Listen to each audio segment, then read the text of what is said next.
In the quiet, almost primal forests of Nova Scotia, where the roots of ancient trees hold secrets deeper than any archives, a tragedy unfolded on May 2, 2025, that stumped even the most experienced criminologists.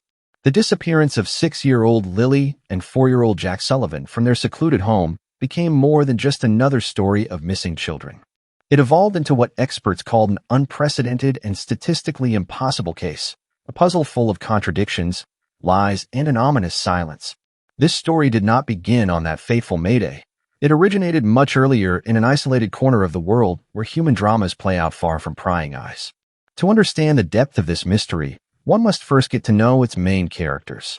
Lilly and Jack Sullivan were children caught between two worlds. Their mother was Malayaia Brooks Murray, a young woman from the Cipekc Nechati First Nation, the largest Migmak community in Nova Scotia. However, she was raising them with a man who was not their biological father.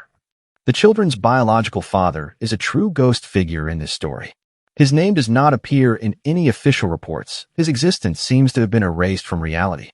There were rumors that he was under house arrest, but even this information was unconfirmed.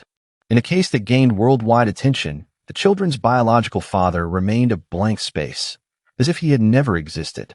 3 years prior, Malaya met Daniel Robert Martel, a 33-year-old tall, thin man with piercing eyes. He worked at a local lumber mill, but there was a strange detail no one could explain. Daniel worked only 1 day a week. How could a man employed 1 day out of 7 support a family of 5? This question was never answered, becoming the first alarming sign in a case full of inconsistencies. Daniel lived in his childhood home on Gerlach Road in Landone Station, a tiny settlement of about 100 people, many of whom had been related for generations. The place was completely isolated, a 15-minute drive to the nearest town, no cell service, just dirt roads and dense, impenetrable forests. On the same property stood his mother's old dilapidated trailer, filled with cats and a dog. All this created an atmosphere of decay and neglect that would later become the grim backdrop for the events to come. In May 2023, Malia made a life-altering decision. She moved in with Daniel, bringing Lilly, Jack, and her newborn daughter Meadow. For a Migmak woman to leave her traditional community for an isolated white area, where she would be the only indigenous person for miles around, was a huge step. What made a young mother of 3 so drastically sever ties with her family and community? The answer lies in events that were never discussed publicly. Want to follow more compelling true crime stories like this? Subscribe now for weekly updates on unsolved mysteries that challenge our understanding of human nature. Lilly and Jack started attending Salt Springs Elementary School, a small rural school with 86 students. Their bus driver, Brian Ward, remembered them well. Lilly sat on the right at the front and would let out loud screams when she was excited. "Lilly, you can't do that," Ward would constantly tell her, calling her a drama queen. Jack was a chatty little boy who might throw his boot at the driver if he couldn't get his attention. This behavior starkly contrasted with what the parents said about the children. They claimed both had undiagnosed autism and communication problems. However, their own words were full of contradictions. The mother, Malaya, "They're very talkative. They talk to everyone. They'll talk you to death." The aunt on the biological father's side, "The children don't talk at all." The parents in another interview, "They're not shy, but they don't talk much." How could children be very talkative, not talk at all, and not talk much all at the same time? This was just one of many mysteries in this case. The family home was a worn-out white trailer surrounded by children's toys and car parts. Inside, in a small shabby kitchen, children's drawings hung on the walls. In one, Lilly wrote about her mom. "My mom makes cupcakes, plays with toys, and watches movies. I love my mom." Nearby hung a red drawing of a bug made by Jack. He loved digging in the dirt for worms and flipping over pieces of wood to find insects. Just a few feet from the house in the woods, children's toys were scattered about, creating a haunting image of childhood interrupted mid-play. The last week of April 2025 became key to this mystery. Officially, Lilly and Jack were last at school on Tuesday, April 29th. That day, Brian Ward dropped them off at the end of their dirt driveway and never saw them again. But accounts of their school attendance kept changing. First, Daniel said the children had only missed Thursday and Friday because Lilly was sick. Then he claimed they hadn't been to school all week. A teacher confirmed seeing Lilly on Monday, but after that, silence. The period of 48 to 72 hours between the last confirmed sighting of the children at school and the moment of their disappearance remains a blank spot. No one except family members saw the children from April 29th until the morning of May 2nd. The police never disclosed whether anyone else had contact with the children during these critical days. What happened in these lost hours? Why did the children suddenly vanish from everyone's sight except for those who lived with them in the isolated house on Gerlach Road? The morning of Friday, May 2nd, 2025, began like any other at the house on Gerlach Road, but it would soon turn into an event that defied the laws of logic and reality. According to Malia's account, she woke up around 8 a.m. and heard the children playing in the next room. "I was dozing, drifting in and out of sleep," she would later say in an interview. Malia and Daniel were in the bedroom with their 16-month-old daughter Meadow, who, according to different versions, was either being fed or put to sleep. Daniel would later give a completely different version of the same events. According to him, Lilly came into their bedroom several times, and Jack could be heard in the kitchen. "I asked them several times to be quieter so the baby could keep sleeping," he would say. Deep dive into more chilling true crime narratives by subscribing to our newsletter. Get exclusive insights and analysis delivered straight to your inbox each week. And here the first major contradiction arises. If Malayaia was dozing, drifting in and out of sleep, how could Daniel be asking the children to be quiet for a sleeping baby? Even stranger was Daniel's claim that he saw Lilly several times when she came to the doorway. He even described exactly what she was wearing. She was wearing a pink shirt. But later, in other interviews, Daniel would say words that made experts question his sanity. "I didn't see Jack that morning," but he would immediately add, "I know Jack was wearing blue boots with dinosaurs." How can you know what a child is wearing if you didn't see him? Around 8:20 a.m., according to both parents, a complete silence fell. "The next thing we knew, it was quiet," Malia would say. "As soon as I noticed I couldn't hear anything, I immediately jumped out of bed," Daniel would add. In 20 minutes, a time frame that would become key in this case, two small children allegedly performed a series of actions that violate all laws of physics and child psychology. Quiet dressing, 4-year-old Jack in diapers and 6-year-old Lilly, who had cough, somehow quietly put on their outdoor clothes without waking their parents in the next room. Jack put on his blue boots with dinosaurs, and Lilly her pink ones. Any parent knows that small children cannot put on shoes silently. The backpack, Lilly found and took her white backpack with red strawberries. The silent door, the most chilling detail is the claim about the silent back door. "We can't hear when it opens," Malia would say. Daniel would confirm, "The door is practically silent when you try to open it." For a family with small children to have a back door that is impossible to hear when opened seems incredibly dangerous and, in certain circumstances, convenient. A change in habits. Even more strangely, the children usually left this door wide open, and Daniel constantly had to remind them to close it. But on the morning they disappeared, the children allegedly closed the door neatly behind them, behavior completely contrary to their usual habits.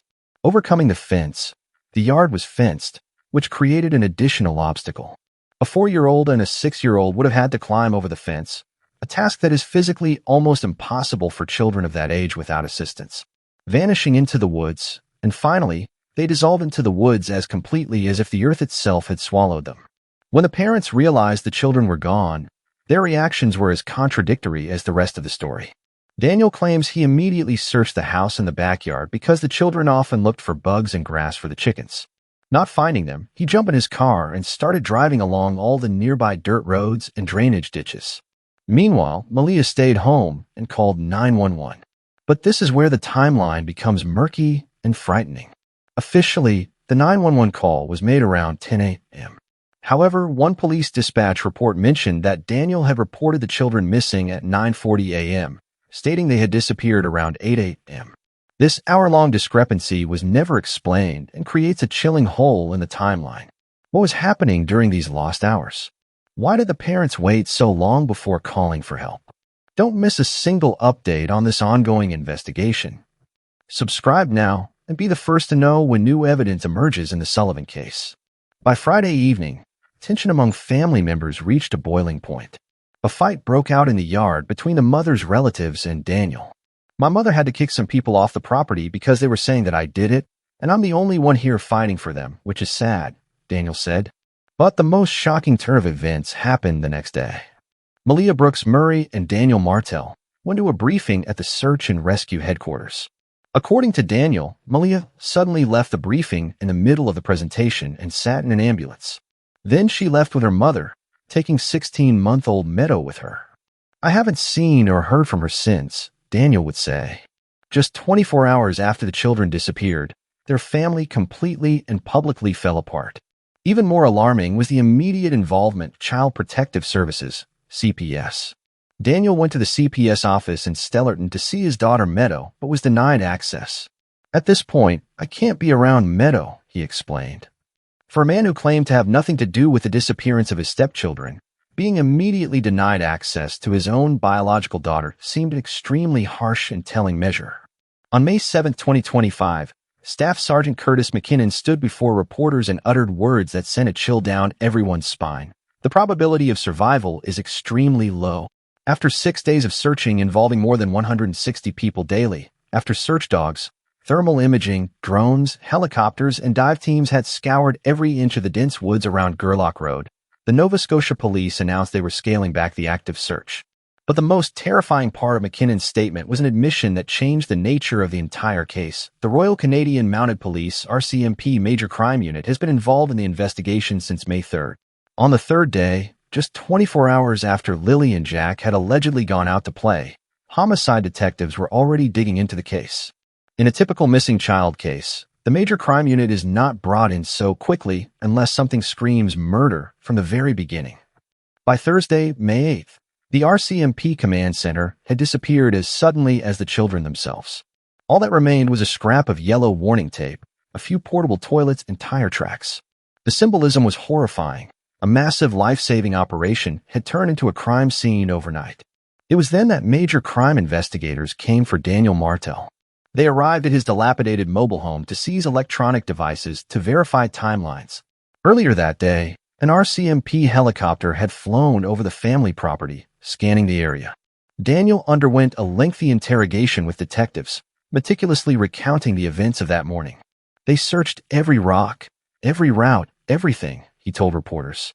I gave them every detail, everything from my bank statements to all the information from my Google Maps. But the most dramatic moment was Daniel's unexpected request for a polygraph test. I asked for it myself, he declared.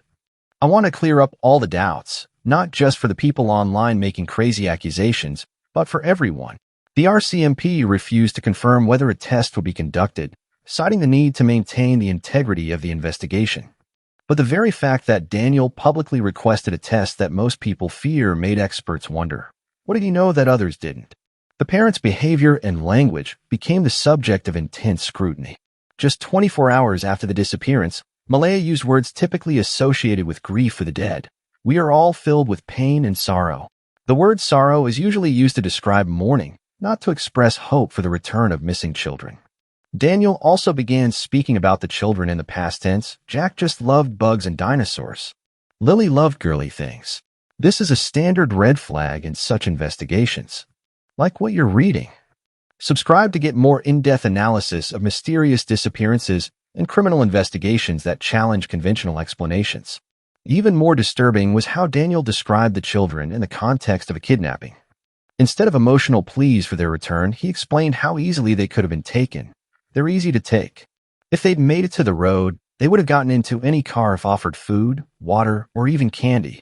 When the search resumed on May 17th, Daniel's language became even more revealing. I really hope they find something, he said. Using the word something instead of them was an alarming signal. Investigators search for children, criminals search for something, evidence. In another statement, he said, the main goal here is just to find the truth. Again, not to find the children, but to find the truth. This linguistic cat-and-mouse game was happening against a backdrop of increasingly bizarre behavior. Daniel described his heroic efforts on the first day. I was running through waist-deep water, screaming until my throat was sore. I was ahead of the helicopters and drones. But in all his interviews, he appeared clean, calm, and showed no signs of the physical exertion he described. The search operation was unprecedented in its scale. Over 160 people daily scoured 5.5 kilometers of dense forest. Helicopters, drones, dogs. The conditions were nightmarish. The landscape was littered with trees felled by Hurricane Fiona, forcing searchers to either climb over them or crawl under them. Added to this was the peak of tick season. Yesterday, we found fresh bear tracks. This is the Nova Scotia woods, said one of the search managers. On the fourth day of the search, the only significant discovery was made. Searchers reported finding what looked like a child's footprint. This gave the first real hope that the children had indeed gone into the woods. But the single possible footprint quickly led nowhere. The most chilling aspect of the search was the complete absence of any trace of the children. Lilly's white backpack with red strawberries, which Daniel claimed should have been highly visible, was never found. Jack's blue boots with dinosaurs, Lilly's pink boots, Jack's diapers, nothing. However, strange items were found that added a sinister note to the already grim picture. Searchers discovered a pink blanket, shirts, and a water bottle in the woods. When police showed photos of these items to Daniel, he said none of them belonged to Lilly or Jack. In an area where no other children lived nearby, the presence of these foreign children's items raised disturbing questions. Who left them there, and when? As the case stalled, various theories began to emerge. The official version, which no one believed the children got lost. Experts pointed to numerous problems with this theory. Children of that age rarely wander so far, and the complete lack of a trail was statistically impossible. Kidnapping, Daniel's version. Daniel publicly promoted the kidnapping theory, calling for the search area to be expanded to provincial borders and airports. But police stated there was no evidence of a kidnapping, and no Amber Alert was issued. An accident. Some suggested the children might have drowned or had another accident. This would explain the underwater searches, but not the complete absence of bodies or belongings. The darkest theory, the children were killed by a family member. The early involvement of the homicide unit, the parents' strange behavior, and numerous contradictions all pointed to this version. Stay connected with our investigative team as we continue to analyze this baffling case. Subscribe for exclusive updates and expert commentary on the Sullivan disappearance. One of the most telling moments occurred on May 13th. In a press release, the police corrected the spelling of Lilly's name from Lilly to Lilly. This seemingly minor fact was actually deeply frightening. After 11 days of intensive investigation, after thousands of hours of searching, the police still did not know how to spell the missing child's name correctly. This spoke to a fundamental breakdown in communication between the family and investigators. The cover-up hypothesis. Was Daniel protecting Malayaia? Against this backdrop, a new complex hypothesis began to take shape, one that could explain many of the inconsistencies. Daniel Martel was not the main villain, but was merely covering for the real culprit, Malayaia. Proponents of this theory point to several key moments. Malaya's mental state. Malayaia was a young mother of 3, cut off from her community, living in isolation, and possibly suffering from postpartum depression or other psychological issues. There were rumors of an unstable home environment. What if something snapped that morning in a fit of anger, despair, or a dissociative state? She could have harmed the children, perhaps unintentionally. The paralyzed witness, Daniel, upon entering the house, could have discovered a horrific scene. And at that moment, instead of calling the police, he chose to protect the woman he loved. His silence was not complicity, but paralysis from fear and shock. Together, they could have concocted the story of the silent door and the walk in the woods. The mother's arrival as a catalyst. This fragile pact of silence crumbled when Malayaia's mother arrived on the afternoon of May 2nd. With her appearance, Malayaia completely cut off contact with Daniel and the outside world. Feeling abandoned and left to face the investigation alone, Daniel began to change his tactics. He started leaking messages to the press, accusing Malayaia of negligence, claiming the children were wild under her care. It was a sharp reversal from the man who had begged people not to attack her.